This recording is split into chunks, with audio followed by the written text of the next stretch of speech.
originally wasn't going to make this a standalone video, but I thought if somebody wanted to know how to do the rear main seal, they might be looking up a rear main seal so they can get this as a standalone thing. If you need to know how to get to this point in order to get to the rear main seal, please watch my last video. I'll put a link in the description, and that tells you how to remove the transmission to get access to it. Enjoy. Alright, so I've watched a few videos on how to do this, so now obviously I'm doing my own video, and I really don't need to, except that if you look it up under 1999 Solara, it won't come up because there aren't any, but it's very similar to one I saw on a Tercel, and I think I did it wrong the first time. So you see this plate all the way around the rear main seal? I think that should be removed, and then the rear main seal removed and replaced outside. Then you put it back in, you put goop around it. Last time I did it, I just pulled the rear main seal out like you would on a lot of cars and put another one in, and well, it leaked, and I don't think it should have leaked quite so soon. So anyway, one of the steps also that I noticed nobody showed on all of the rear main seal videos I saw was, I think step one ought to be to empty the oil out, because I'm pretty sure if you don't, it's going to empty out through the rear main seal. So I'm going to drain the oil and do this, put it back together, refill it with new oil. Might as well change the oil filter while I'm there. Gee, wonder why I'm sneezing so much. Okay, so I got it out, and I drilled 2 holes. I'll show you in a moment. Put a couple screws in and pried it out with a hammer. It came out very easy, actually, which may be an indicator of why it was going bad. I looked at the seal, looks great, so I'm not sure what the problem was. The spring's still in place. It was recessed a little bit deep.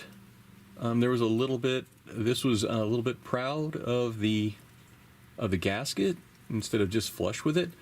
And the guy I saw when he removed this plate, he basically made it flush, which is what I'll do this time. And but it looks, you know, okay in there. I'm seeing smoking guns. And out here is the seal. So you can see right along the lip there's stuff there, but that's kind of on the outside, right? If you flip it over, this is the bottom.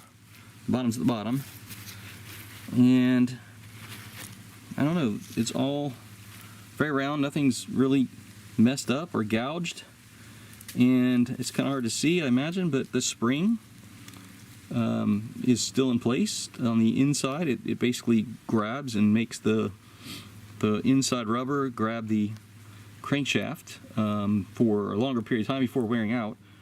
Could be that it's just only good for, I don't know, 8 years or so, but I've seen a lot of these engines go, you know, a lot longer, basically never being replaced. So I'm not really sure. I don't feel like I really did anything wrong here. Maybe it's just its time. Okay, I figured out why I'm having such a hard time prying it off. There are 2 more bolts down here coming in from below that I missed. Hopefully I didn't pry too hard. I mean, I can see kind of down inside there where the crankshaft is, but I can't see enough to tell any, you know, anything reasonable. I do know I don't want this piece that I just pulled out going into the engine. I'd rather it come out. Okay, so the first thing I did was I inspected the inside here, around there, to see if, you know, it was smooth or if I'd gouged it or something, and it looks really, really good. So I don't think I did do any of that. Apparently I was smart enough back then to know better. There's a little on the outside, but that shouldn't matter. So what I'm going to do now is, I've noticed some of the material is still stuck in the grooves here, and the face isn't necessarily completely flat. So I'm going to go ahead and clean this all up. I'll gently use a razor blade so I don't scratch it up, and I'll probably maybe even use a little bit of sandpaper or something, and I'll get this out of there and clean it all up so it's ready for a new material. I'm gonna have to look up what material is best. I was just gonna use RTV, but I want to make sure I get the right stuff, because, you know, that's buried in there, and if it starts leaking, it's going to be this whole project over again. So I'll make sure I get the right stuff, even if I have to buy it at Toyota. I don't care. It's just not, you know, worth doing it the wrong way when it's you got to pull the transmission out to get to it.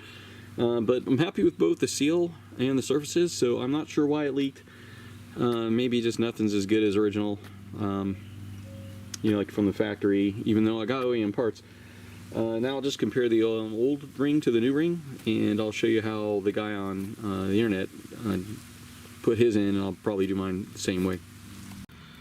Alright, so as usual, I'm going to compare the new to the old. So the diameters look the same. Come from over top for you. It's still made in Mexico. The back, though, has a slightly different design to it. I'm hoping that's an improvement. But it all looks good. So I'm just going to put this one in. It goes in this way. So one guy said whenever he has a spring in the back, and I know you can't see the spring, but I can kind of show you there. I'll see if I can peel it out. No, not quite. But you can see the spring there, I think, off the tip of my finger. He said whenever he has a spring like that, he always puts this really, really sticky grease all over it because the springs can easily pop out. Well, this one doesn't easily pop out, as you can see, for one. For two, I don't have any grease as sticky as he had. It was almost like taffy. But what I will do is give this a light coat of oil around here so that when I put the seal in, it'll go in a little bit easier. And I think I'll use that other guy's method where I put the old one on top and then a board, and I'll tap it in. Hopefully get it to go in nice and straight. The Big Green Book says to use FIPG, which I found means form in place gasket. And this is a gasket maker, so I think this is what they're talking about. I'm going to use this one from Permatex because it says heavy duty oil applications. So I think that's what I'm looking for. And the interesting thing is what you do is you put it on and then you hand tighten the bolts until it starts to squeeze out a little bit, and then you let it dry for like an hour. Then you come back and torque everything down. So it's kind of interesting. I'm going to do just that. Alright, I apologize I stopped filming there, but I think you got the point. I just put the goop on, just like I said, bolted in hand tight until it's squished out a little bit. I wouldn't use too much because then it can get inside where the oil is supposed to go on the crankshaft and stuff. But at the same time, make sure you use enough to coat it. So I think I used about a 1/4 inch wide. So what is that, like 5 millimeters wide all the way around, and then I spread it on before I put the bolts in by hand. And I waited an hour, and then I came and I torqued those bolts down. I'll put the torque spec in the description because I don't know it off the top of my head. And that was basically it.